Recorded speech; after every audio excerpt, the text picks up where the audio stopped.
बात 1978 की है। देश में पहली गठबंधन और गैर कांग्रेसी सरकार चल रही थी। मोरारजी देसाई प्रधानमंत्री थे, जबकि उनके और इंदिरा गांधी के प्रतिद्वंदी रहे दलित नेता जगजीवन राम, जिन्हें बाबूजी कहा जाता था, देश के उप प्रधानमंत्री थे। 1977 के चुनावों के बाद बन रही जनता पार्टी की सरकार में वैसे तो जगजीवन राम को प्रधानमंत्री बनाया जाना था, लेकिन जयप्रकाश नारायण की नजदीकियों की वजह से मोरारजी के नाम पर अंतिम मुहर लग चुकी थी। नमस्कार दोस्तों, हमारे चैनल में आप सभी का स्वागत है। मैं हूं अनुष्का और आज के इस वीडियो में आपके साथ पॉलिटिक्स से जुड़ी हुई अपडेट शेयर करने वाली हूं। तो आज के इस वीडियो को आप सभी अंत तक देखें। वीडियो पसंद आती हो तो लाइक शेयर सब्सक्राइब अवश्य करें। तो दोस्तों, ऐसा बताया जाता है कि मोरारजी देसाई को पीएम बनाए जाने से जगजीवन राम इतने ज्यादा नाराज हो गए थे कि वह शपथ ग्रहण समारोह में शामिल नहीं हुए। बाद में जयप्रकाश नारायण के समझाने पर वह उप प्रधानमंत्री बने रहे। उनके पास रक्षा मंत्रालय की भी जिम्मेदारी थी। इससे पहले 1971 में भारत पाकिस्तान युद्ध और बांग्लादेश की आजादी की लड़ाई के वक्त वह इंदिरा गांधी की सरकार में रक्षा मंत्री रह चुके थे।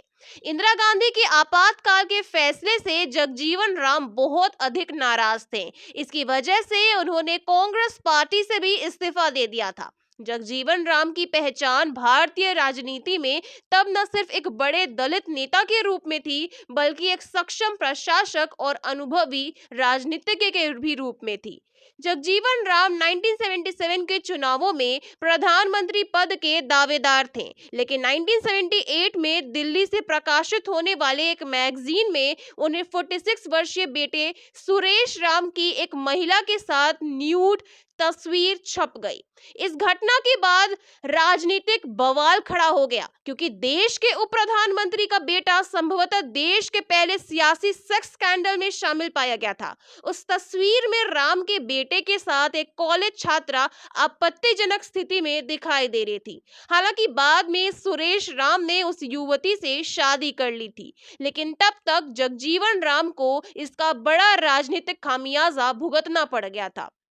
जिस पत्रिका में इस तस्वीर छपी थी उसका नाम सूर्या था। उस पत्रिका के संपादक उस वक्त मेनका गांधी थी, जो पूर्व प्रधानमंत्री इंदिरा गांधी की बहू थी। उस स्कैंडल की तस्वीरें तब पोलराइट कैमरे से लिया गया था। कई लोगों का ऐसा भी मानना है कि जगजीवन राम के करियर के नाजुक मोड़ पर सामने आया यह स्कैंडल उनके राजनीतिक करियर को बर्बाद कर देने की एक कथित साजिश थी। कुछ ने तो यह भी अनुमान लगाया था कि उनकी ही पार्टी के कुछ राजनेताओं का इस सेक्स स्कैंडल में हाथ था, ताकि जगजीवन राम का सियासी करियर खत्म हो जाए।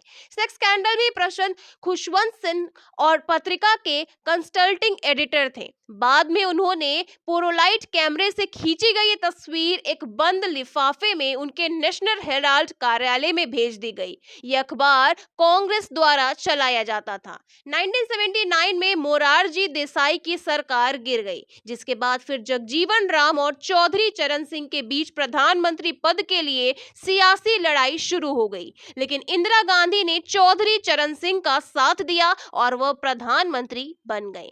चौधरी चरण सिंह की सरकार गिरने पर जनता पार्टी ने 1980 के चुनावों में जगजीवन राम को प्रधानमंत्री का पद का दावेदार बनाया, लेकिन उस चुनाव में इंदिरा ने जबरदस्त तरीके से वापसी की और जगजीवन राम का प्रधानमंत्री बनने का सपना चकनाचूर हो गया। बाबू जगजीवन राम एक राष्ट्रीय नेता, स्वतंत्र सेनानी और सामाजिक न्याय के हिमायती थे। उनका जन्म 5 अप्रैल 1908 को बिहार के रोहतास जिले चंदवा गांव में सोभी राम और वसंत देवी के घर हुआ था। जगजीवन राम के नाम पर 1936 से 1986 तक लगातार 50 वर्षों तक सांसद रहने का विश्व रिकॉर्ड है। तो दोस्तों, आज के इस वीडियो में इतना ही। इसी के साथ जय हिंद, वंदे मातरम।